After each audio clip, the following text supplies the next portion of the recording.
would be better off divesting the business and putting it somewhere else. And so for us, we are looking to do exactly that, which is to improve the returns in our portfolio. We can simply not keep throwing money into it. More as SNIT takes on the MPP former national chairman Freddie Blay for claiming his son putting a $200 million bid to buy the hotels, which was rejected. Sparta Knives did not get past that stage. Their technical proposal was weak. They scored below the required 50%. And so their financial proposal was not even assessed.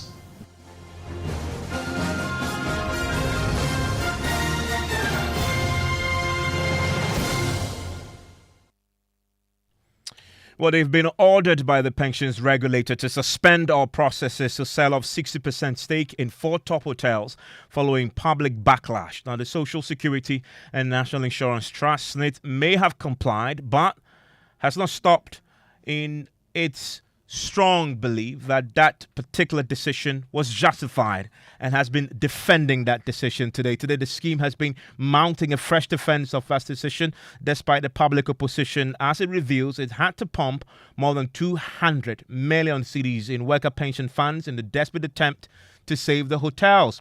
I want you to listen to the SNIT's Director General, Kofi Bosompay Mosafo Mafo, who has been speaking at the news conference today. Consistent losses by almost all of our hotels. I know you are aware that Labadi does make a profit, but the returns are below par. They haven't paid us any dividends, with the exception of Labadi. Labadi Beach Resort only started paying dividends for the last 2 years. They haven't from inception. We've been called in to fund capital expenditure and maintenance expenditure and even SNIT contributions of the workers. In fact, a group of the hotels cannot even afford their auditors' fees. And so, accounts since 2018 haven't been audited. And if you put all of that together, what we have to do is to take action. And that's what we are seeking to do. So those are the hotels. Can we have the next slide? Let's look at the track record of these hotels. And I liken it to you having a business or an asset sitting there that is not earning you any money. And every year, if it's worth 100 cedis, the business comes to you and says, put in an extra 10 cedis. Or it's worth 100,000 and says, put in an extra 10,000 every year. And you are not being paid any dividends. The business may even owe you in terms of loans. The reality is that any rational investor or business person would be better off divesting the business and putting it somewhere else. And so for us, we are looking to do exactly that, which is to improve the returns in our portfolio. We can simply not keep throwing money into it. So if you look at that table, it gives you what the 5-year average profit after tax is. You can see a lot of negatives in there. You can see that they haven't paid dividends, with the exception of Labadi in the last 5 years. Significant losses in La Palm and Ridge Royal. And indeed, the others that make profits, they are not significant.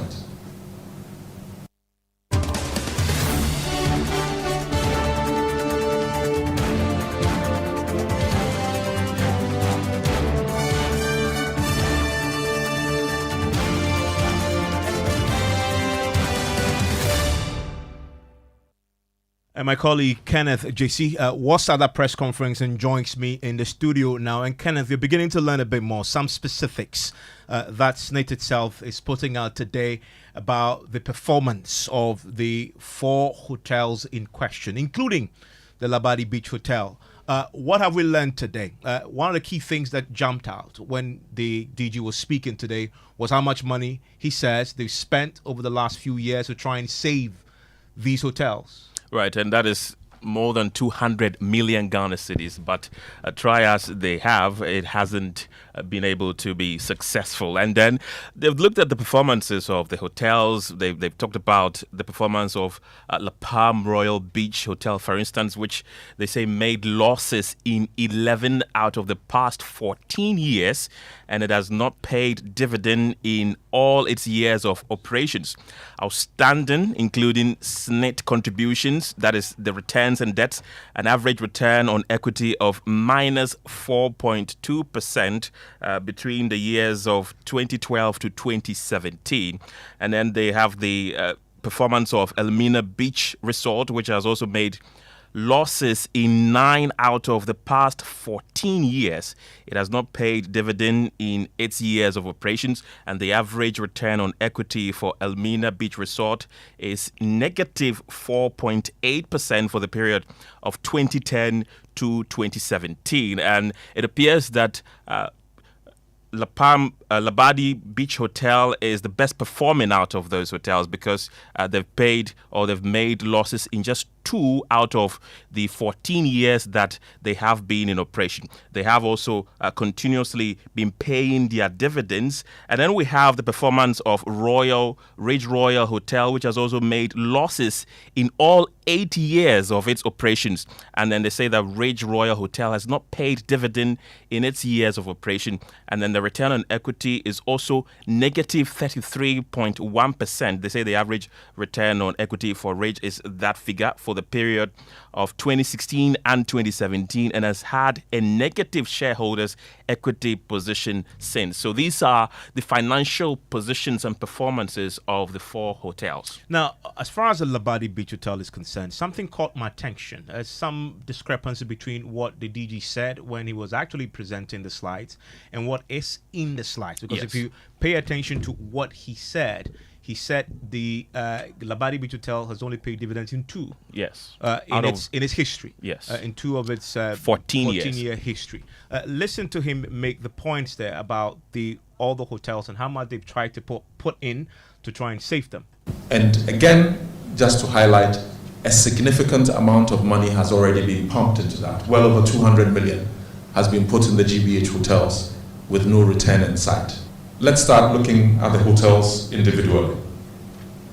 And again, it's just worth noting for the GBH hotels, and starting with La Palm, the history is relevant because to start with, we injected a significant amount of capital. When we sum it to date, I think it's coming close to well over 230 million in shareholder loans and capital spent on the hotels. None of that has yielded anything to us. If we look at the profitability, the dividends, the returns, there's nothing to write home about. 11 out of the last 14 years, La Palm hasn't been profitable, has not paid us any dividend, and again, they are struggling. Average return is minus 4.2% in the period preceding the decision to divest of our 60% stake. If we look at Elmina, the picture is not that different. Indeed, it's 9 out of the last 14 years, has not paid us a dividend. The money we put into that really hasn't earned us any returns. The returns are negative over the period preceding the decision to divest of our 60% share. If we do Busia Beach, it's the same. No dividends, losses in most of the years, and returns negative, indeed minus 31.7 for the period 2010 to 2017. It puts everything into real perspective and why we would want to improve it with private investment. Ridge Royal, again, the picture is similar. And for the short period returns that we've owned it, returns are negative. Consistent losses by almost all of our hotels. I know you are aware that Labadi does make a profit, but the returns are below par. They haven't paid us any dividends, with the exception of Labadi. Labadi Beach Resort only started paying dividends for the last 2 years. They haven't from inception. They haven't from inception, and that's the bit there that seemed to contradict what is in the slides that we have, and that needs some clarity there as far as the position of the DG on this is concerned. But there was also an issue they took with the former chairman of the governing New Patriotic Party. He had gone public and actually said that his son had put in a bid of $200 million, which will be way in excess of what Brian Champon, who we know won that particular bid, had put in. SNIT's DG had something to say about that. Well, first of all, the company is Spartan IVs Limited, and they say that the company belonging to Mr. Freddie Blay's son was one of the 6 companies that submitted the bids. Now, the companies submitted technical and financial proposals in separate sealed envelopes. After submission of bids, the technical proposals from the companies were opened first, and an evaluation panel reviewed the proposals. Now, the evaluation panel then submitted an evaluation report to the Entity Tender Committee, and the Entity Tender Committee approved the technical evaluation report before financial proposals from the companies could be opened. And now they say that it did not even get to the final stage because it did not meet its qualifying mark of 50 and above mark, because their presence of representation of the successful companies were not found. So they did not even get to assess their financial strength. So that figure that is being quoted was not even considered in the first place. At all. And Freddie Blay himself, we tried to reach him today on the back of what the SNIT Director General has been saying. He has declined to comment further on the matter, but he made that very, very forcefully. But the DG also was very forceful in making the point that that wasn't accurate. The claim that has been made that by Mr. Freddie Blay that his son's company, Spartan Ives, bid $150 to $200 million and SNIT turned it down. Again, that can't be substantiated. And I want to take you through the process and Spartan Ives' involvement with the trust. The way the process works is as follows. This process was on the procurement methodology was a cost and quality basis. What that means is that we assess the technical and financial proposals that you bring. First, you bring your technical proposal. You submit that, everyone does. The proposals are opened in front of everyone. They go to an evaluation panel. It is scored. Once it is scored and you get past the passback, we then assess your financial proposal. That is the process, and that is what the law requires us to do. We did exactly that. Spartan Ives did not get past that stage. Their technical proposal was weak. They scored below the required 50%. And so their financial proposal was not even assessed. And SNIT also now has put out the specific financial proposals that they got in relation to each of the hotels from the 3 top bidders, including Rock City, and indeed Spartan Ives isn't included in that list. But let's go through that because it gives us a breakdown that we haven't seen in the conversations we've been having since the story broke. Let's take Labadi Beach Hotel. It was Rock City, Yao Ado, and Luxor. Now let's go through how much money they both bid for Labadi Beach Hotel. Right. It's important to note that in all 4 bids, Brian Champon's Rock City Hotel had the highest bid. So we're beginning from the Badi Beach Hotel. They bid $29.4 million US. Now Yado also bid $18 million US. Luxor bid $9.36 million US. And of course, it went to Rock City. Now, if you come to La Palm Royal Beach Hotel, Rock City bid $21 million US. Yao Ado bid $13.15 million US. Luxor bid $5.9 million US. And the offer went to Rock City Hotel. Ridge Royal Hotel and Elmina Beach Resort only had Rock City bidding, and then with Ridge Royal Hotel, Rock City bid $8.4 million US, and then with Elmina Beach Resort, they bid $2.4 million US. So the total bid is $61.2 million US. Okay. I want to bring in organized labor reps now into the conversation. No, they have taken a strong position on this particular matter. We now know, and Kenneth, another key thing that we know happened a couple of weeks back is the pensions regulator issuing a directive to SNIT to suspend all processes leading to the sale of the shares in the four top hotels. Did they clarify if indeed they've complied? Well, they have indeed complied, so they've suspended the sale of the hotel. So as it stands now, negotiations are on hold. They say they are engaging all stakeholders to try and explain to them why they need to sell these hotels, because they are not making enough profit for them. Okay, so engaging stakeholders definitely will include organized labor fundamentally. I want to bring in Abraham Kumsing. He's the Secretary General of the Ghana Federation of Labor. Also joining me is Abdullah Mashood, is Executive Director of the Africa Center for Retirement Research and Pensions Expert. Also, Mr. Kumsing, thanks for your time here on Top Story. We just listened to the SNIT press conference today. SNIT is still defending its decision to sell these top hotels, 60% in these top hotels. They now have given us some numbers, as they put out at the press conference, that they've so far spent 200 million cedis to try and save these hotels, and that they cannot continue to leak that much. And that amount, by the way, is funds that they collect from yourselves and your members, pension funds that they can't put to other uses. And that is why they have to sell them off. Are you convinced now, having listened to them, that there is a justifiable reason to sell them off? Anyway, this whole thing is funny because I don't know whether you've read the transaction advisors report.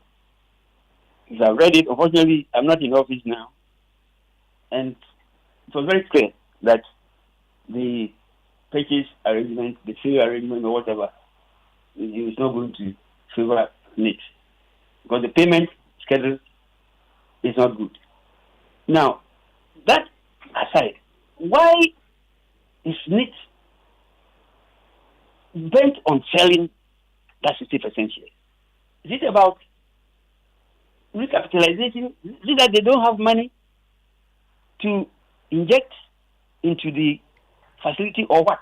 They have an answer for you today, that they've already spent 200 million cedis into this, trying to save the hotels, and they can't do it anymore. Evan, please. If it is mismanagement, what is the problem? Alisa Hotel, just about a year ago, they have established the branch in Kemaye. Go and see the facility there. Look at ex-President Kufuor's hotel. So what is the problem? I don't know. What is the problem? Is it mismanagement? If it is mismanagement, why don't you sack the management team and employ new people? Advertise and make sure you do due diligence and employ somebody who has the capacity, who have the expertise to be able to run the facility. Because I just can't understand. Why are they still bent on selling this hotel? Look at the location of this hotel. Very strategic. Tourists prefer, using these places for relaxation and so on. Other things. I can't understand. I've spoken since morning. I've spoken about this thing. And look, organized labor closed the forum made up of the nurses, the teachers, the civil servants. They had a press conference last week, and they said, no, GFL, we have issued a statement. Even TUC itself are not in favor. So what is it? Is it that what is going to happen? Is heaven going to fall down? What is it? Why is it that they are bent on selling this facility? For what? It is about mismanagement. Why can't they sack the managers there and employ people who can operate the system? What is it? If it's about money, SNIT, they don't lack funds. Every month, if any employer defaults, you are in trouble. You'll be dragged to court. You pay penalties. Even this time around, informal sector economy, the carpenters, some farmers, they are all come on board. So what is it? Why is it they want money or what? If they want money, if they want to float theater, it must be very open. Not that you advertise this thing in in international whatever. Then you sometimes some of these things, it won't fly. Today, I blame our representatives. No, I blame the people who were appointed to represent organized labor, because this discussion started from 2018, 6 years now, and they did not bring to our attention some of these things. Otherwise, we would have stopped it long time. Well, Mr. Kumse, they've made the point today that yes, they've suspended the processes leading to the sale, but they've done so because they want to consult stakeholders. They will be consulting yourselves. It's better. It's better. Yes, it's better. It's better they have put it on hold. So yes. We'll see. When forward. When they sit with you to consult you, your position is what? We are not selling even. We are not selling anything. We are not selling it. If they can't manage it, they should sack themselves. They should remove themselves from power. We will get people to come and run the place profitably. When you say you, you mean organized labor? Yes, organized labor. I'm speaking on behalf of organized labor. And I don't think that any member, any stakeholder of labor will come out and say that, we are really selling. I don't think that if anybody dares, any organized labor leader dares to say that we agree, I'm telling you, the next time the workers will march from their village. They shouldn't try. Some of us are even being accused. Accused of what? Compromise. So they shouldn't do that. Otherwise, we will send them from enterprise to enterprise. We go throughout the country, all the regions, to go and meet the workers one-on-one and explain this to them. Why they want to sell it. Why? Did they need money? You've made the point that if they can manage it, organized labor will. But if you consider how much it's taken them to try and turn it around, it has failed. Do you have what it takes to run the facilities, considering what we've heard from SNIT today? What went wrong? What happened? Why have we come to this stage? What happened? Is it gross mismanagement? We even don't know why Dr. Tinkwen was sacked. Was it about the same thing? What happened? They shouldn't politicize these things. So they should leave politics out of this. We don't care whether Brian Temple, that is not the issue. Our issue, we don't know law. We don't know about conflict of interest. We are not talking about that. What we are saying is that, please, do not sell this facility. Don't do it. The ILO has written, and they are saying that, ILO, what they wrote is nothing. What do they mean? Do they know the capacity of ILO? Yes, the integrity of ILO. And we are saying that, look at this stuff there. General managers or CEOs, they say, don't mind ILO. On your platform, I don't want to use some insulting words. But, Ivan, please we are not going to sell it. We won't sell it. Please don't. And last week when we heard from the pensions regulator that they should suspend, today they've confirmed that they have complied fully with that. That's that. As far as the organized labor plan was concerned, and I know you were going to roll out a series of actions across the country, including protest and possibly withdrawing services, that has been shelved, has it not? Oh, because of the NTRA letter that they wrote. So we are meeting among ourselves, and also we are closely monitoring the strategy that they have adopted. Perhaps they think we'll go back and go and sleep, and so that they can do whatever they want to do. So we are wide awake. We will not sleep. We will take tablets that will keep us awake to make sure that things don't pass behind us. So I can assure you that, look, it's not that we are being difficult. It's not that. But it's not right. How can you sell such facility, even the frontage, the front side, look at the amount of money that Freddie Blaze sent offered. Look at it. Well, they have rejected that claim by Freddie Blaze that they've offered $200 million. They said that's not true. But you see, Ivan, you look for I know you have a copy, the transaction advisors report. You see what is in it.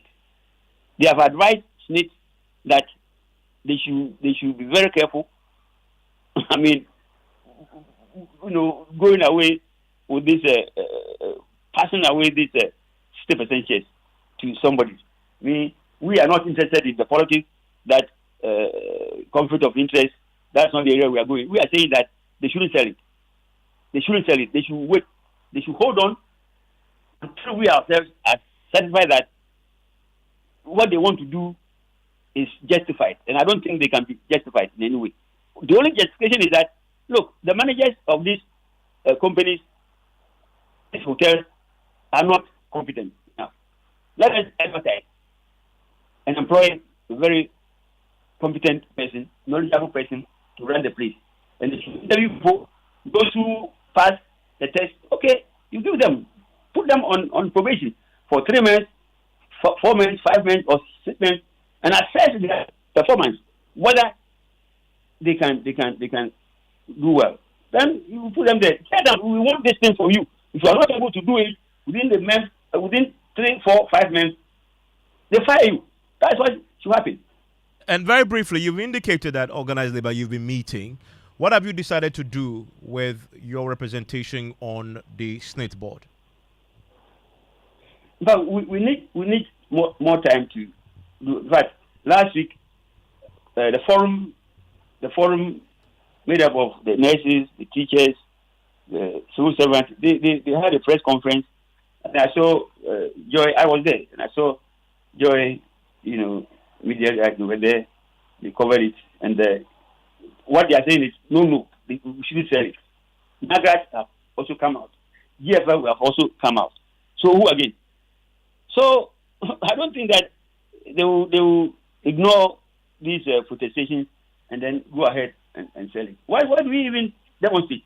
And when we demonstrated, look at how the police even treated us, firing tear gas on us. What did we do? What did we do wrong? Demonstrating in a country like Ghana, it becomes a crime. We were not violent. We were not holding any missiles, weapons, whatever. Nothing. Then the police opened this thing. That's how they want things to be done. Okay, we'll prepare ourselves. And that there's Abraham Kumsing, is the Secretary General of the Ghana Federation of Labour. Where, as you may have noticed, the SNIT also took on Freddie Blay. He's told us tonight that he doesn't want to engage on that subject any longer. But SNIT is still defending the decision to sell off the 4 top hotels. You've heard their justification now. Share your thoughts with me, 055 1111 997. I send them, you get them. I get them, I send them. I get them. I pay them. Telesale cash. I get them. I take them. Telesale cash. You get them. I send them. Telesale cash. I send them. You get them. Telesale cash. I get them. I buy them. I take them. I pay them. I send them.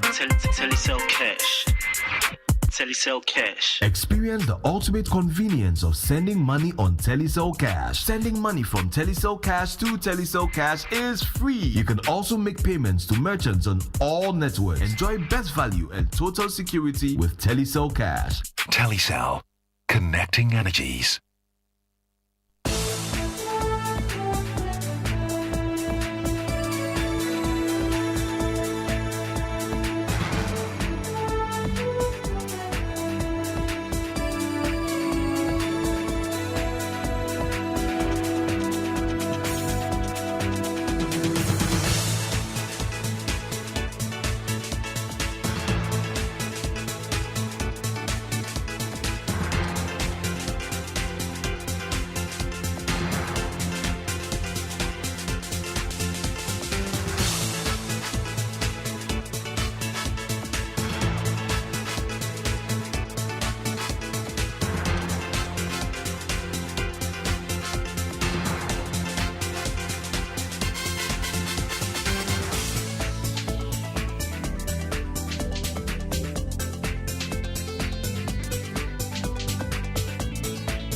Good evening and welcome to News Night. In the next 60 minutes, at least 5 teachers in the Ashanti and Bono regions have been arrested for various examination malpractices on the first day of the Basic Education Certificate examinations. We'll get to hear from WAEC, which has joined forces with the NIB to pursue more individuals sharing exam papers online. Arrests have been effected. Thankfully, personnel of the National Intelligence Bureau were the ones who apprehended the Bekwai teachers who were attempting to help them. We've also picked up 2 teachers from Chinegine Senior High School Center B.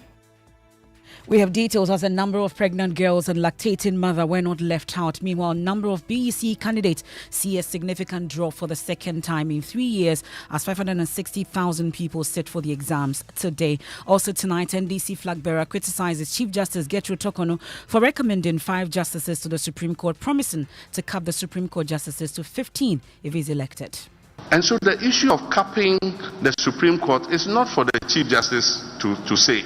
We will resurrect the constitutional review process when I become president. And when we do that, we will put it to the Ghanaian people whether we should retain the 15, whether we should reduce it, or whether we should increase it. Meanwhile, majority in Parliament have hit out at critics, insisting there is nothing wrong with the timing of the recommendation. But the argument which we in the majority caucus disagree with is the argument of timing. An institution like the judiciary, with its constitutional mandate to deliver justice, is not bound by election timetable of the country. We have the very latest advice also from the Attorney General's Department justifying the decision of the Chief Justice. Also coming up. Why would I scrap the office of the OSP? I won't. It is an addition to our anti-corruption fight. And indeed, the people who set up the OSP office today are the ones trying to remove the special prosecutor. And they are the ones who are insulting the special prosecutor more than anybody else. That's the former President Mahama promising to strengthen the OSP rather than scrap it as he commits to the fight against corruption and dares the government to prosecute him if they have any evidence of corruption against him. In business, we have details on mid-year budget review as Finance Minister Dr. Mohamed Amin Adam works to present estimates to Parliament in 4th week of this month. And in sports, mixed reactions greet Joe Mahama's plan to avoid the construction of new stadium facilities if elected, with some insistent the country still need better ones. And also tonight, who replaces Dr. Matthew Opoku Prempeh as NPP opens nomination for Mainshire South parliamentary seat. We'll take you there live. Also in our National Science and Maths quiz this evening, Ola Girls SHS failed to qualify to nationals of the NSMQ for the first time after a shocking defeat to newbies Peje Senior High School. I'm so down and I'm feeling so bad. What went wrong? I don't actually know, but I think we didn't do our work well. We didn't prepare well. So we'll go back to do our work well. And we have day one of the qualifiers where our Woodome and Zion College have booked their slots with over 70 points each. But a certain Ola with a certain voice in the background laughing at her own school have bowed out. Heads bowed indeed. You want to share your thoughts with us here on Newsnight 055-11-11997. I'm looking forward to that particular story here on Newsnight and more, including the BEC we started today. And that's where we start tonight before we talk about recommendations of what we've heard already on the very controversial matter of the Supreme Court justices that have been rolling on, which we are now hearing also from both the former president and the majority in Parliament. We'll come to that controversial study. But let's stick with the BEC for a while longer, because at least 5 teachers in Bekwai, in Ashanti region, and in Jinijini, in the Bono, have been arrested for various examination malpractices on just the first day of the basic education certificate examination. Over 560,000 students are taking part in this year's BEC across the country. WAEC earlier served notice they will not hesitate to arrest and sanction teachers, invigilators, and parents who may try to interfere with the ongoing exam. We'll get to hear from the head of public affairs at WAEC, John Kapi, on the number of infractions recorded shortly. But first, let's take you across the country for an assessment of the first day of this exams. And we'll start from the Ashanti region, and where we are told 2 pregnant girls and 1 nursing mother sat for the exams. Love FM's Clinton Yeboah joins us on the line with details. So, Clinton, I'm curious. Let's start with the pregnant girls and that lactating mother. How did they manage? Hello, Clinton. Yes, MFR. So on the first day of the basic education certificate examination, it wasn't so difficult to sight the young girls parading the examination centers in the Bekwai municipality. And when you enter the rooms that they were having the examination, you could see the sweating mothers struggling to forge through the examination papers, hoping to reproduce what they have learned. Some of them that we engaged said they were very, very distressed, and But it had to force. In fact, it even got to a point where one of the pregnant ladies, became due for delivery. And so she was rushed to the CHIP compound at Ofuase Kokoben.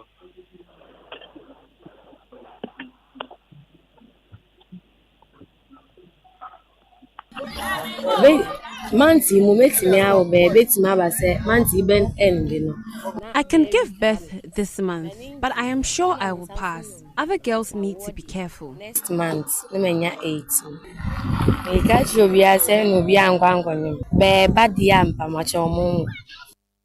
So that's the details from Bekwai Clinton. Where else did you visit, and what would you say was the situation there? All right, so I've visited 3 stations, 3 centers. The Ofuase Kokoben Teacher Center and also the Anyang Kwanta SDA School, which had a total number of 257 registered candidates, with one of them being a nursing mother and 4 of them being absent. Well, that's my colleague Clinton Yeboah there giving us a situation in the Ashanti region. Let's head to Ho in the Volta region, where one student out of the blue lost his ability to speak and couldn't write. Ivy Setoji witnessed that and joins us on the line. What happened, Ivy?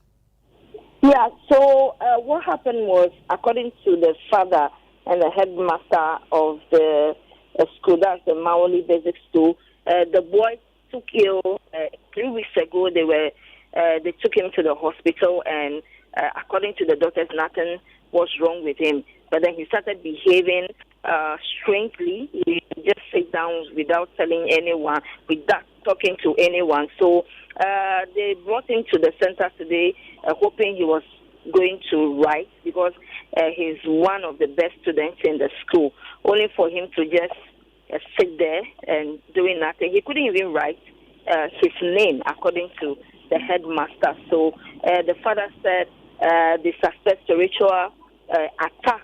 So after the time I was leaving, after the first paper, they took him to spiritualist or a church to pray for him, but he was not able to the center for the second paper. The invigilators are hoping that tomorrow he's able to get back to write. Meanwhile, 2 students were also involved in an accident. One died on the spot, and one critically sick at the North Town District, that's Volo, when they were seeing their sister off yesterday in preparation for their exams, who came to visit them at the Volo school. So aside that, the centers, everything went on peacefully aside the incident. Well, Ivy, you've also been interacting with authorities, especially with the first incident that we're talking about, where out of the blue the boy couldn't speak and write. What have they been telling you as to what will happen? Well, according to the regional director, I spoke with him in his office. He said the issues of spirituality, they cannot do anything about it. That's Francis Agbemade. He said he's going to write, he was writing a report to the WAEC and the Director General to speak to the matter to see what exactly they can do for the child. For now, they are hoping that he gets back to the campus or the center tomorrow to write the other papers. The information has got to us, but spiritual issues are very difficult to explain, except that we heard the boy was unable to speak and the mind was unable to work, and for that matter, he was unable to write the paper. But we are yet to investigate and then also to send, ask the parents to send the boy to the hospital for investigation to be made as to what has caused it. He was sent to the hospital and nothing was wrong with him. We have different levels of hospitals. At times, if the scientific aspect is unable to work, there is also the need for psychologists to also, clinical psychologists to also work on him. The writing of the paper this year, the regulations forbid sending papers to patients to write at the hospital. The only thing we can do is to write reports and attach it to his paper.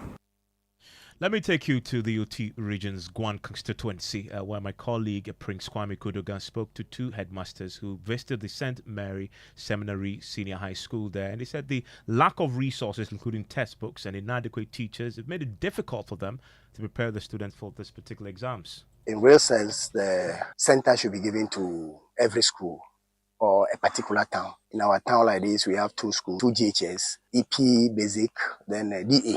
But now we don't have center there, and we have to be conveyed to this place. Imagine the up and down, the nature of the bar road, and the students, in a way, they are stressed before even coming here.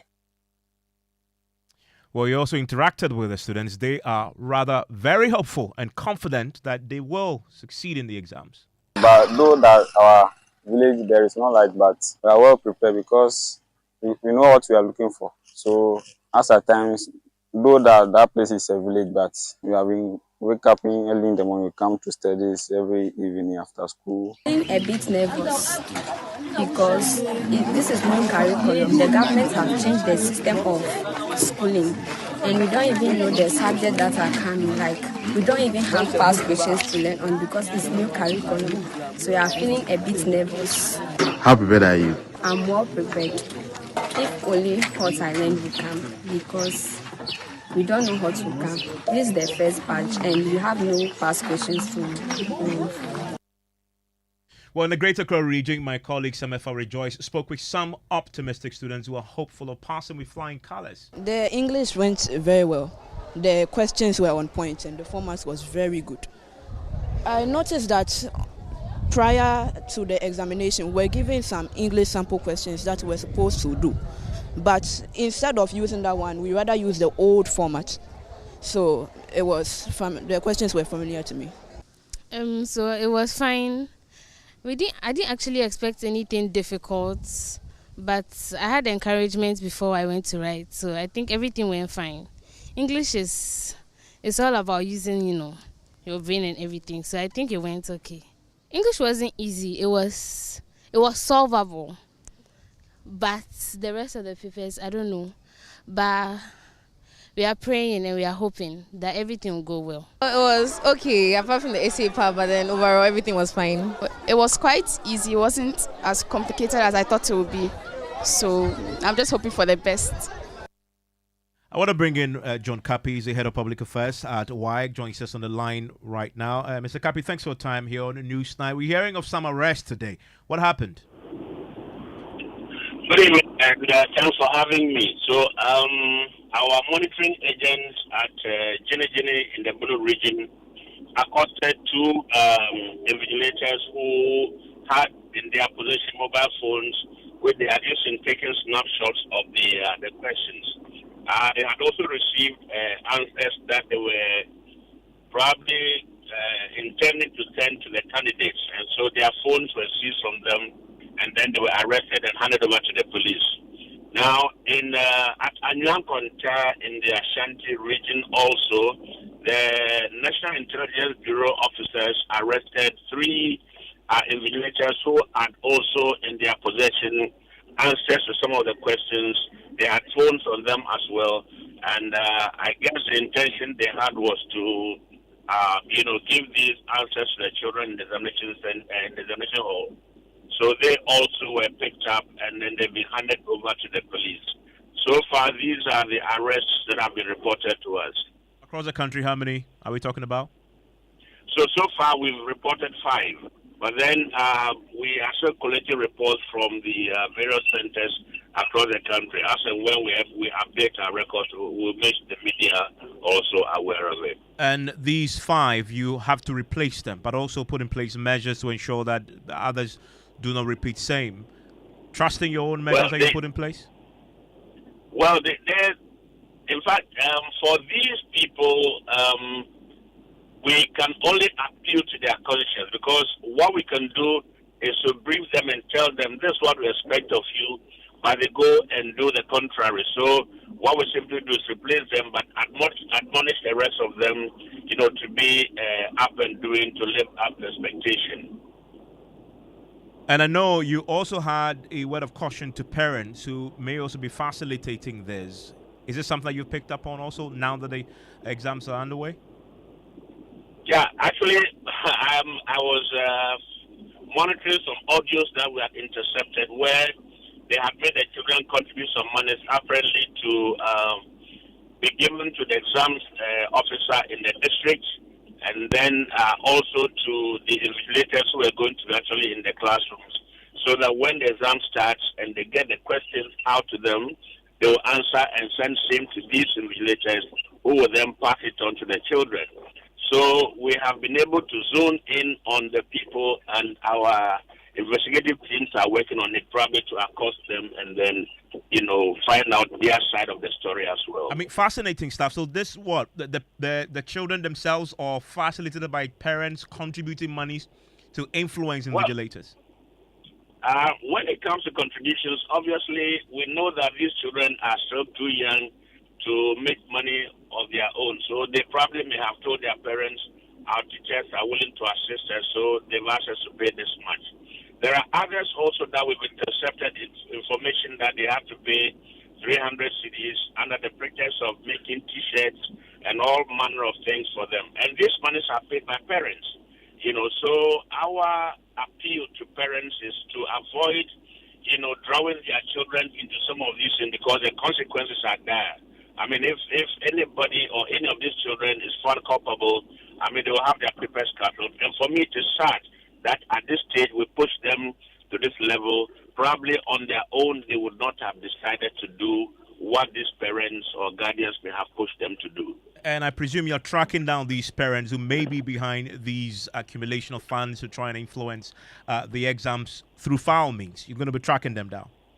Oh, certainly we are working around it, and as and when we're able to effect any arrest, we'll ensure that everybody is aware that this is what some parents have done, for which we have also taken the actions that we've taken. Yeah.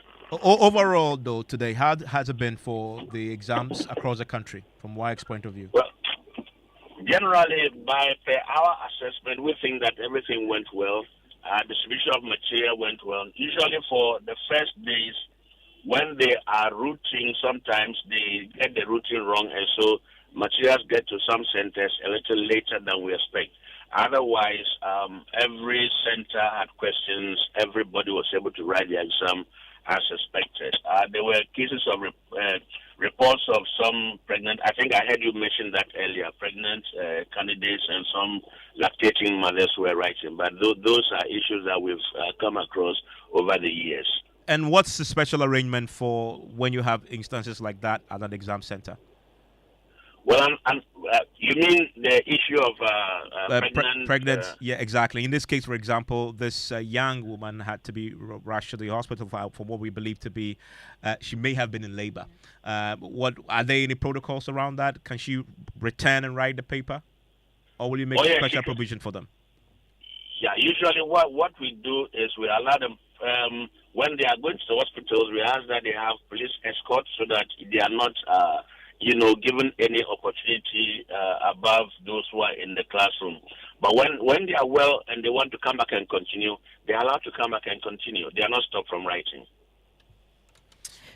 Very well. We are grateful. That's the head of public affairs of WIAC there, Mr. John Kapi. And of course, we'll be interacting with him through all these exams. As long as this goes on until it's over, then we'll get more from him. But we've been talking about some significant drop in figures in terms of the number of candidates that have been writing the basic education certificate exams. We've seen a significant drop, second time in 3 years. And my colleague, Michael Ashali, together with the Joy News research team, they've been monitoring this and digging up a number of figures on this. What are we learning, Michael? Let's start right from 2017, when we know that access to the senior high school was relatively free, so more people were inclined to go to school. So in 2017, we had 468,000 people go to school. That rose by about 40,000, 509,000 in 2018, then again up 517 in 2019. By 2020, it had gone to 571. That is almost 60,000 jump. Then in 2021, it just rose just about 100 students, 5,702 students. Then in 2022, we saw a slight dip, from 572,000 to 552. And then in 2023, it rose by almost 50,000 students to 602,000 students. Then in 2024, what we have seen is that it's dropped by about 30,000 students, which is now 570,000 students. So right from last year, 602,000, we are seeing 570,000. That is for the candidates.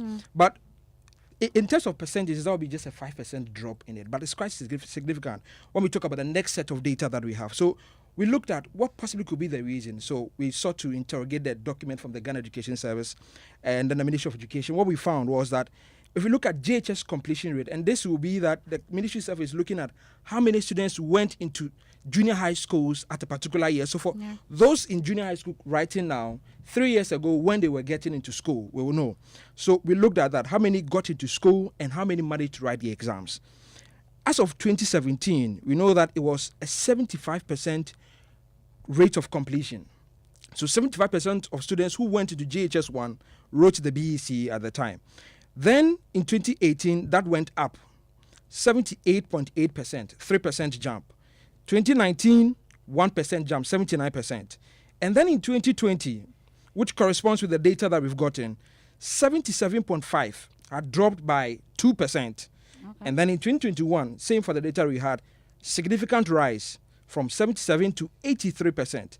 As for the last data that we could find on the page in terms of rate of completion of JHS, it was 80.5%, had dropped 3% from the previous year's one. And I'm sure you've been analyzing the data together with the team and knowing that we've had a population increase over that period that you talk about. It raises a number of questions. What exactly could be accounting for what we're saying? Well, MFR, the reasons could be a lot, but we also know that the Ghana Education Service together with the Ministry of Education have been coming up with a lot of programs to try and encourage people like girls who are pregnant prior to or during their period in school to try and encourage them to write the exam to finish school. So, and we have seen clearly from the reports we've gotten from the grounds that many of them are inclined to write. So the exact reasons you may not be able to tell from where I sit, and the data, the documents you've been looking at didn't specifically tell why in those specific years there was a dip.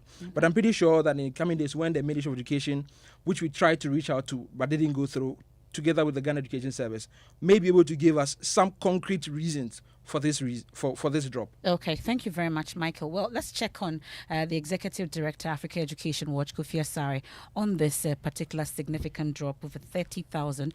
Mr. Kofi Asare, I'm sure you're able to help in terms of finding out what exactly could account for this drop.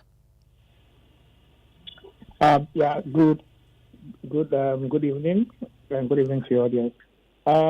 If you study carefully the trajectory of the WASSCE participation rate, you realize that in the past 10 years, the numbers have been growing year on year by an average of about 4.7%. Okay, and that's the average. Yes, the lowest was negative 3.4%. I think that one happened in the COVID year. And then the highest was in 2018 at 8.9. Now, last year we had 8.7, the second highest in 10 years. You realize that these two are outliers, very, very high and far from the average in the past 10 years. Our research indicated that last year, the major reason for the 8.9% leap was because mainly Form 2 students and some Form 1 students, and a few instances, were registered to write a BEC. And so I recall that the junior issued a statement emphasizing that BEC was for only Form 3 students. And so, it was not consistent with their policies for schools to allow Form 1 or Form 2 students to write for BEC. And so I'm not surprised that this year we've seen a reduction in the number of candidates. Probably as a result of the enforcement of that guideline, you will not see Form 1 and Form 2 students writing the BEC. That's why we believe the number has dipped, and not necessarily that Form 3 students have not been able to register for the BEC. We don't believe so. And not also because we've had a number of school dropouts, right? No, because the dropout trend, the cohort survival trend between the percentage of children who are in kindergarten 1 and end up completing junior high school 3 has been around 34-35% in the past 10 years. There's been no significant change in the cohort survival, and so we don't have data to suggest that it is because of any dropout. We strongly believe that the directive the union has issued is being complied with by their schools. Thank you so much for helping with that education on this. And that's Kofi Asare, Executive Director of the Africa Education Watch.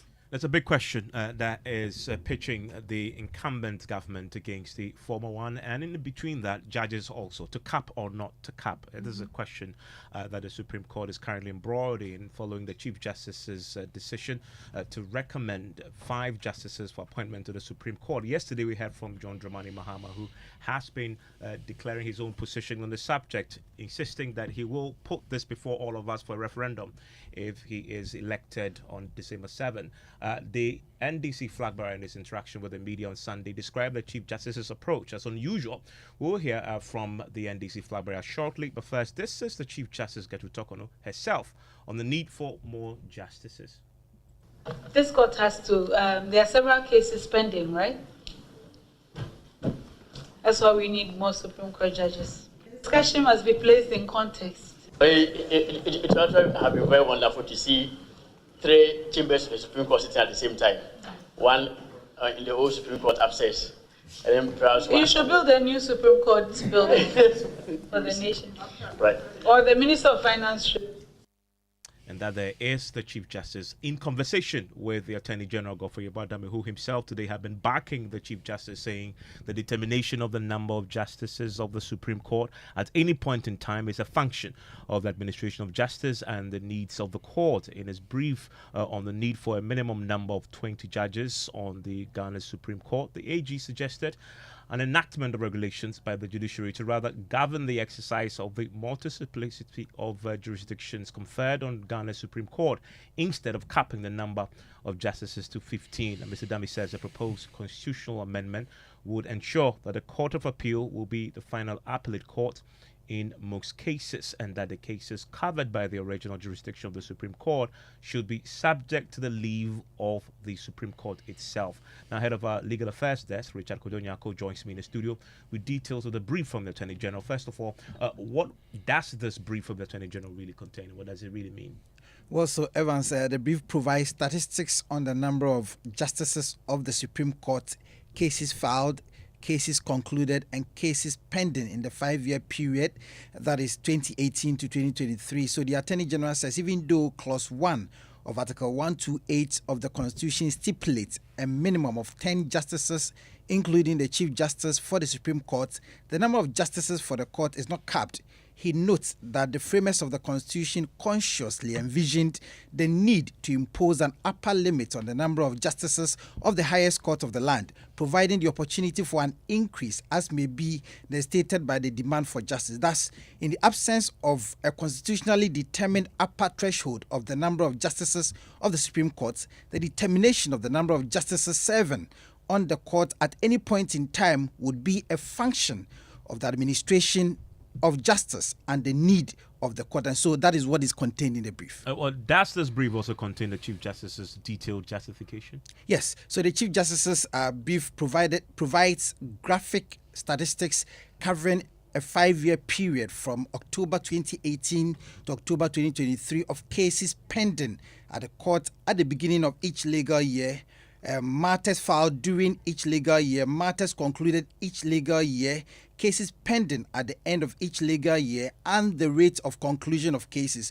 So while the statistics reveal a general exponential increase in the cases before the court over the years under consideration, there is a decreasing trend of cases concluded across the years under review. So whereas there were 761, 869, 906, 799 and 939 cases before the court in the year 2018, 2019 up to 2023 legal years respectively, the court concluded that 559 cases with 14 justices, 653 cases with 18 justices, 694 cases with 16 justices, 385 cases with 14 justices, and 344 cases with 12 justices in the respective legal years. So the domino effect of this, Evans, is that the backlog of 202, 216, 221, 414, and 419 cases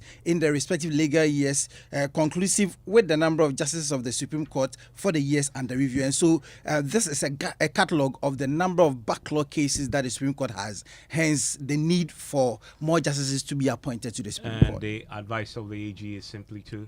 Well, so given the breadth of the multiplicity of jurisdiction of the Supreme Court and influx of cases at the Supreme Court, the request for the increase in the number of justices serving on the Supreme Court from the conventional 15, in addition to the Chief Justice, to 20 is not only constitutional but would ensure speedy and effective justice, minimize delays and unnecessary expenses in the legal regime. And so that is what the AG is recommending. Well, we've been hearing from the majority leader also in Parliament on this, Alexander Afenyo-Markin. He's also been defending the Chief Justice, Gertrude Tokonu, even though critics have said it is not the responsibility of the CJ to be recommending names to the President. Listen to him speak to journalists. We become aware that the Chief Justice has mooted a proposal to expand the Supreme Court to 20 judges for efficiency and effectiveness. Some people are saying that the Chief Justice does not have such a mandate to do so. We disagree and would say that per Article 1254 of the Constitution, there are some inherent powers provided for in this provision that allows the Chief Justice as a chief executive and head of the judiciary to make such proposals. Quote, the Chief Justice shall, subject to this Constitution, be head of the judiciary and shall be responsible for the administration and supervision of the judiciary. The question is, what constitutes administration and supervision? When somebody is in charge of the management of a body, he is able to determine how to run the place efficiently, what would make the work of that institution be properly done, and to make proposals within the context of the law. That's Majority Leader Alexander Afenyo-Markin. Well, we've been hearing from the NDC flag bearer, John Mahama, in his interaction with the media last night. He described the Chief Justice move as irregular. The issue of judges, I believe that our Constitution gives the judiciary certain privileges. They are the only arm of government that does not renew its mandates. They don't go for elections to be re-elected as judges, and they're given security of tenure. I think that the obligation and responsibility of every president is to appoint fair-minded people.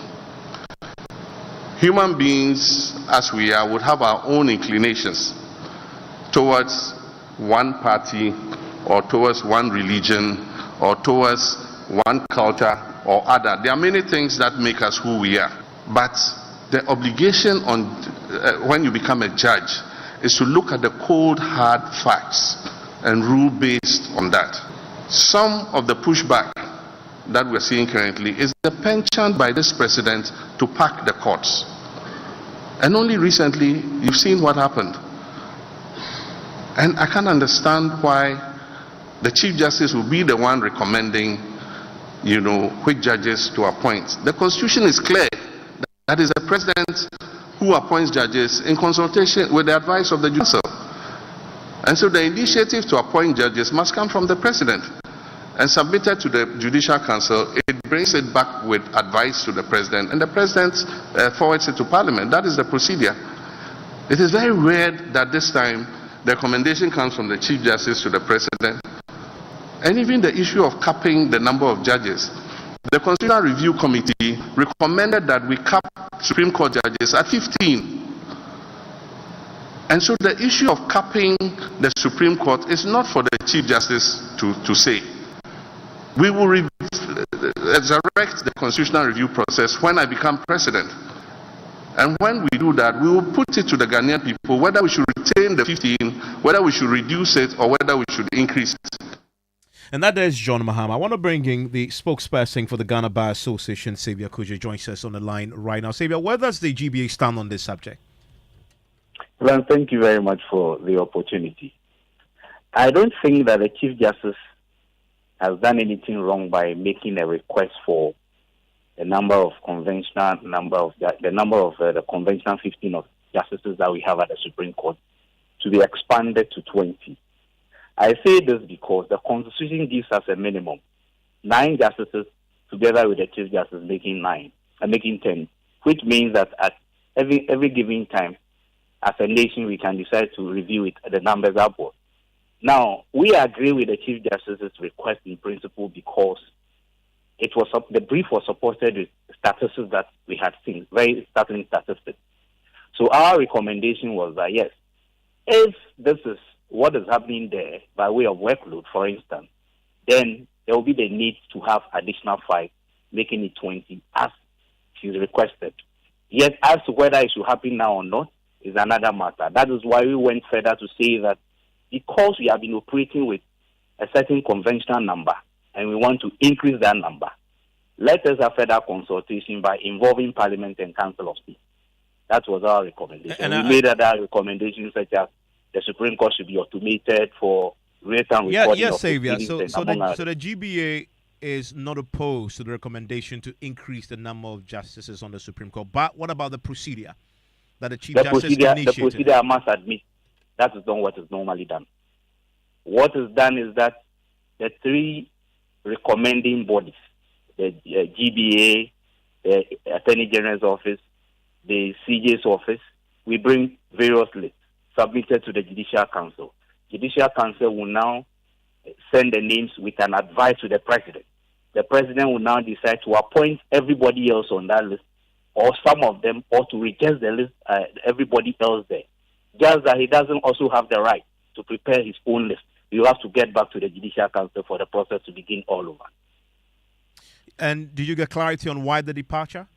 Although the law is very clear on this, on the procedure. Well, I think that it's just a simple mistake. That's the way I should think. That's the way I should think. Because I am not sure that it was intentional. These things happen sometimes. Xavier, thank you very much. And Xavier will join me on PM Express. We're going to unpack this a bit more. And I know MFI and others have similar questions on this. And even more questions, really, now that we know that the GBA also believes the procedure was unconstitutional, as has been said. I mean, it's unusual. The John Mahama says it's pretty rare and strange. Many have used other words, unconstitutional, etc. We'll try and unpack that, and then we'll also all look at so what exactly do we have when it comes to the numbers? Does the statistics really back the need for more judges to the Supreme Court bench? Join us on PM Express. It's at 9 p.m. later tonight and across many social media platforms. George Rafe is here with business. After George is done, we'll bring you a latest episode in our thirsty communities. You really want to stay for that. Hello, George. Hi, Evans. And coming up, we have details on mid-year budget review as Finance Minister Dr. Mohamed Amin Adam works to present estimates to Parliament in 4th week of this month. And economist Professor Peter Quote describes as major boost for the economy following bilateral creditors' approval of government Eurobond deal. The business news on Newsnight is brought to you by MTN Business. Welcome to the new world of business. Kingdom Books and Stationery, Syntax Tanks and Pepsodent Herbal and Charcoal. Hey, so as for you, every day you are just pressing your phone. Why? Are they paying you? They are, Oma. Eh? The more I use my MTN, the more points I get. And I can use those points to get airtime, data, and even discounts at shops and restaurants. Hey, so that is why all of you are always pressing your phones. And you won't tell us, so that we can enjoy some. Oh, ma. There's always more to enjoy with MTN Rewards. Just keep talking, testing, and browsing all day, every day to collect your points and use it to redeem amazing offers and discounted freebies right away. There's so much available for you. So dial *550# and get your reward today. Let's go. Everywhere you go. Kweku, have you heard what they are doing on MTN?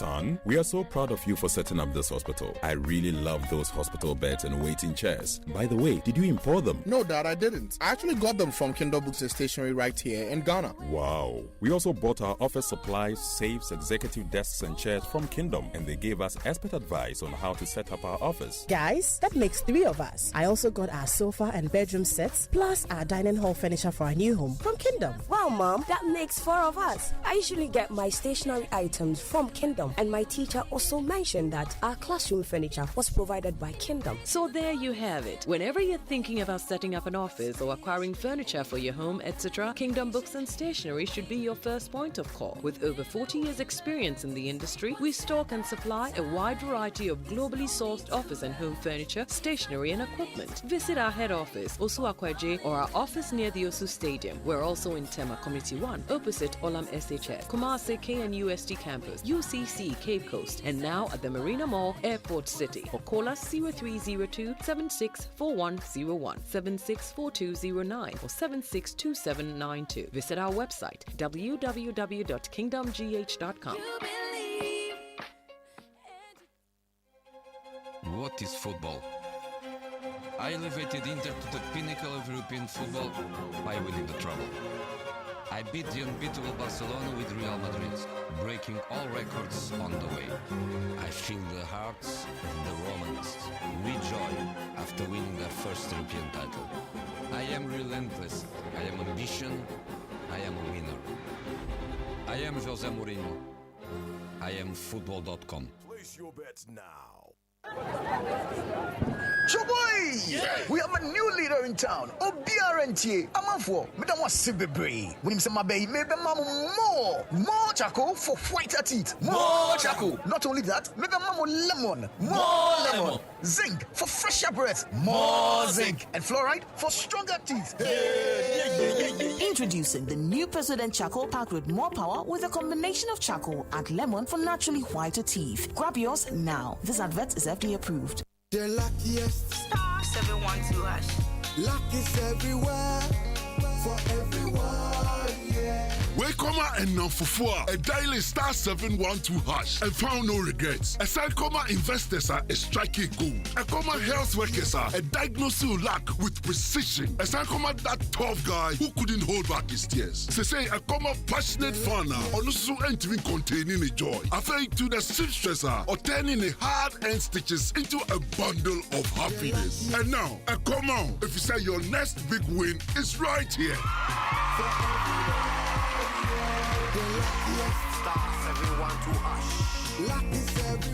Dial star 712 hash and join the luckiest winning celebration. From the 1st of July 2024, dial star 712 hash to keep buying tickets as a group, individual, or even as a community. Win loads of cash and prizes in the community draw or go for the grand draw on the 30th of November 2024. Unlock your luck with star 712 hash. Join the winning streak now. The luckiest star 712 hash. Luck is everywhere for everyone, yeah. The luckiest. You're welcome back to Business on Newsnight. Now, Finance Minister Dr. Mohamed Amin Adam is now working to present the media budget review in the 4th week of this month. There is more in this report. The country's Financial Management Act requires that whoever is the finance minister should, by middle of the year, that is July, appear before Parliament to update members on the economic numbers. This is because, for instance, the 2024 budget was presented in November 2023 by the Finance Minister Dr. Mohamed Amin Adam. However, from November last year to now, there has been some changes in the economic data, hence the need to update Parliament. Therefore, the Finance Minister Dr. Mohamed Amin Adam will update Parliament on the macroeconomic targets set for end of 2024 and tell us whether they can be achieved. This will see the minister review all the macroeconomic targets set out in the 2024 budget. The country's laws requires that if additional revenue has come in, then there is the need to go back to Parliament for approval. The Finance Minister will also use the presentation to update Parliament on the IMF program as well as the debt exchange program and progress that has been made when it comes to reaching a deal with all these actors. And that is a Business Desk report. Meanwhile, the Finance Minister, Dr. Mohamed Amin Adam, has ruled out any plan to seek approval to spend fresh revenue that has come in. We'll be providing details on the data during the mid-year budget. But just to satisfy the curiosity of my friend, let me read this for you. So provisional data for January to May 2024 showed that total revenue and grants at the end of the period amounted to 58.8 billion Ghana cedis, 4.5% below the program target. Okay, and we are doing the mid-year in July. So if you see June data, then you will notice that revenue hasn't done bad. The funds we are receiving from the fund is for financing. If you look at the budget, you have revenue, you have financing, and you have also loans and grants. So this is coming to support the financing, which has already been factored in the 2024 budget. So we are not doing, I don't want to announce that we are doing supplementary budget or not. Finance Minister Dr. Mohamed Amin Adam. Economist Professor Peter Korte is confident progress made on the external debt negotiations could fast-track the process to restore investor confidence. They're coming after the country's bilateral creditors through the official credit committee approved terms that Ghana has reached with the Eurobond holders to restructure $13.1 billion. Professor Peter Korte tells Joy Business the city could be a major beneficiary. So now government is setting about what it owes and how it's going to pay. Investors, including Eurobond holders, also know how much haircut, how much sacrifice they have to make, and also the certainty of getting their resources. And I believe for you and I as well, because once there is certainty, you see some stability in the exchange rate, you see stability in the overall macroeconomy. So I think for all of us, that brings some good signal. Economist Professor Peter Korte. Now, cement manufacturers have revealed that they would move fast to engage government on the new regulations targeted at pricing of their products. It's coming after the Trade Minister, K.T. Ahmed, was able to lay before Parliament the legislative instrument that seeks to ensure that there's more transparency in pricing of the product. Dr. Dawson Amwa, as Chief Executive of the Chamber of Cement Manufacturers, has been talking about how this could also hurt the industry. I have said it earlier that the thought into the LI for regulating cement, in fact, I beg to say, will be more politically motivated than economic. More. Like the team or the heading for the discussion now, is Ghana ready for it? Economically, Ghana is not ready for it at all. Dr. Dawson Amwa is the Chief Executive of the Chamber of Cement Manufacturers. Now, food manufacturing in Primasidor, Ghana has assured consumers of improved safety to avoid causing health challenges on their products. Managing Director of the company, First Society, gave the assurance after receiving the latest version of the International Food Safety System certification in line with its goal of enhancing food safety practice and sustainable development goals. He's been engaging some select journalists during a short ceremony to receive the certification from SGS Ghana. Are one of the biggest costs of medical health, even in Africa, and not only Africa but across the world. And therefore, whatever you put in your mouth is very, very important. What we are assuring the consumer in Ghana is saying that you have a world-class system, food safety system in place that assures you that whatever you buy from us is produced under the highest hygienic and food safety standards, to ensure that you are not buying ailment for yourself, but you are buying nourishment for yourself. And that's why our consumers ought to be excited. And they are the reason for our being. They are the reason why we are a business. Without them, we don't exist. And that's why we go the extra mile and ensure that we are continually looking at ways to improve our safety systems. Director of Promastidor Ghana, Festus Tete, and that's all for business on Newsnight. And Ms. Bao is here with the latest from the world of sports. Hello, Ms. Bao. Yeah, hello, Evans. Well, just following that media engagement by the NDC flag bearer John Mahama, he made some revelation relative to sports investment. He did promise that he will invest in sports, however, shied away from prioritizing the construction of new stadium. Now, the country currently have some 6 stadiums, with only 3 of them in a better state for use for competitive football. That's University of Ghana Stadium, Babayara, and the Accra Sports Stadium. Now, the former president, who had earlier promised to help the construction of stadium across the various districts, said if elected this time round, he will prioritize the renovation of same. Here is him at the engagement that was held earlier on Sunday.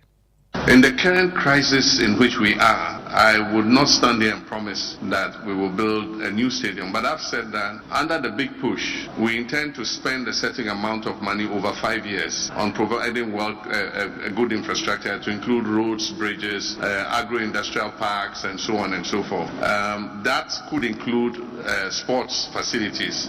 And if we make allocation, then we probably would look at providing such a stadium. Well, we went out to speak to some Ghanaians on this promise by the former president not to construct new stadia, and this is what the Ghanaians had to say. You're looking at the status of our stadiums in this particular country, you realize that we would need a world-class stadium as well to be able to supplement the ones that we currently have. So I feel that in as much as you would want to renovate these ones, you would have to get us a world-class stadium that would be able to satisfy each and every game that we play, just like Pate had asked the vice president some time ago. I will forget more stadium. You see, I always say if the players calm down, then go take off the pitch, where the players, now don't they feel, say them go play the matches, then things. In club, them are club teams where them they play, them they play for good top. Wave them can Ghana, maybe green grass, sand, then other things. So they're not the fit play the football where we say them go feel. Yeah, that's the voices of some Ghanaians over there on that promise by the former president, shying away from the construction of a new stadium due to the current economic crisis. But Crackgrow Olympics, following their relegation to Division 1, they have dissolved their technical team and the management. In a statement they put out earlier today, they say that a subcommittee of the board of directors of the club, constituted by the following directors, have been appointed to administer the club until further notice. That they include Mr. Kwame Ansa Techi, Mr. Kujo Fienu, and Mr. Oluboy Commodore. Now, the statement adds that the new management and technical team will be constituted and announced in due course. They did end by saying that the board of directors are appreciative of the support of the entire group of the supporters group during the campaign and will work towards returning to the Ghanaian top flight come next season. Evans, that's it for sports. Well, thank you very much. We're looking forward to the semi-finals in the Euros tomorrow. We have commentary? Yeah, we've got commentary on Wednesday, rather. But tomorrow, Tuesday, big game coming up. And it's going to be Spain versus France. Not sure who you're tipping. Spain versus France. And then contest on Wednesday, we're going to see England versus the Netherlands. Okay. Yeah. We'll look forward to that. Yeah. It's still live here on Newsnight. It's on Joy 99.7 FM to our Thirsty Communities series now. And residents of Ave in the whole municipality of the Volta region are suffering the brunt of inadequate potable water. Folks in the community rely heavily on a single borehole, complemented by a well and a stream, which dries up during a Hamilton season. Traditional authorities there have appealed for support to provide a mechanized borehole to serve the community. Fred Kwame Asari has the rest of the story. The Ave traditional area, which has a population of about 2,000, constitutes 2 communities, Ave Bogame and Ave Toko. The traditional area is faced with the inadequacy of potable water, as both communities are served with just one borehole. In Bogame, the residents fall on water from this well and the rains are supplementary sources. Though the water is clean, it has some salt content in it. Vutome, emi de akosia. During my childhood, we relied on streams in the bushes until they constructed the wall for us, but the population has increased. The boreholes constructed were not producing water. We are suffering and appealing to the government for help. The situation is more dire in Avetoko, where 3 boreholes constructed in the community have run faulty.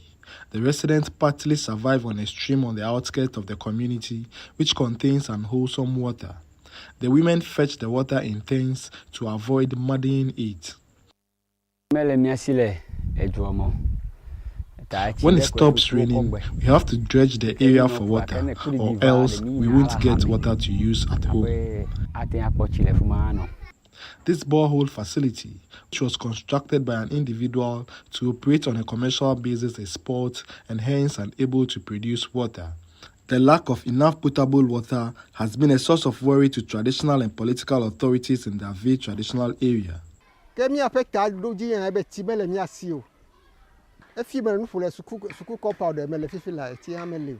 We are so much in need of potable water. When a treatment plant is installed on the well and mechanized, our problem would be solved, or they can extend the water at Shan to our community.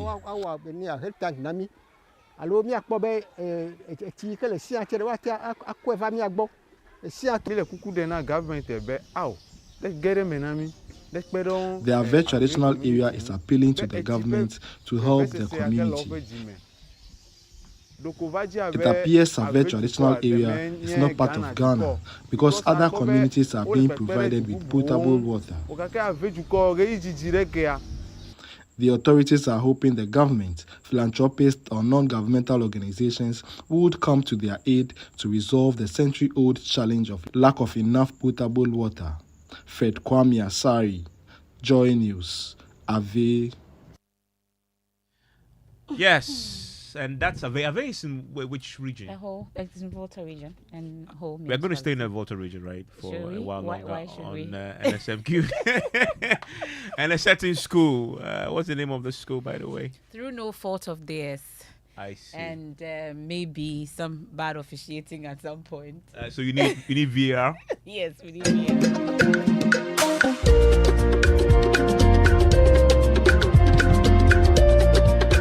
I'm going to leave you to tell the story. Which story? The story we're about to tell. No story will be told this evening. By the way, just for the records, which school did you attend for your senior high? Ola. Ola, Yes, okay. but there are a lot of Ola. Oh, really? Yes. They are different. Where else Ola. do you have Ola in Oh, Ghana? there's some in Cape Coast, there's some in, Kenya State, there's a number of And Ola. which of the Olas contested in the NSMQ today? I can't see well. You can't see well. Let me help you out. The same Ola you attended, they failed to qualify for the first time after a shocking defeat. A shocking defeat. You know why? Because they were defeated by a Category C school. Please mention the name for me. Mention the name of the school. Beje. Beje. Have you heard that name before? Yes. Okay. Where is that? It's also in the Volta region. It's also in the Volta region. And look, in fact, I'm going to take my case to Beje after this because they just beat you. That's all I want to do. Listen to what happened in this particular contest. I'm feeling so bad, but we give thanks to God for all that He has done for us, and we know that we'll be coming back next year with full vim. What went wrong? I don't actually know, but I think we didn't do our work well. We didn't prepare well, so we'll go back to do our work well, so that next year there will be no chance for any school. I also actually don't know, but for me, we didn't do our homework well. So next year we will come back with much vim so that we emerge victorious by the grace of God. Could it be complacency? No, can't tell. As the saying goes, no glory is won without struggling. As we live here, you are going to struggle, and as we are struggling, we only hope for the best. So you know what is ahead. I know that it will be tough. Yes. So that is when our struggles are going to increase. So there's more work to do. Yes, MFR Paul. And they didn't go anywhere. They just beat us. regionals, they didn't go anywhere. But this one, we have to look into it. I am sending this is my the very kids. first time Ola Girls has not qualified. And it's surprising. No, it's not surprising There's at all. some intimidating tactics somewhere. It's been coming. It's long overdue. You know, somehow you manage to just scrape through like the way we're seeing the English do in the Euros, and eventually you meet a category C school. In fact, I'm sending my kids there. Beje Senior High School. Like, where are they, Grapple? Yeah, I'm sending my kids there. Interesting. Congratulations to them. You can't even say congratulations to them. To who? To the school. But I think Zico also deserves some congratulations in all this. Yes.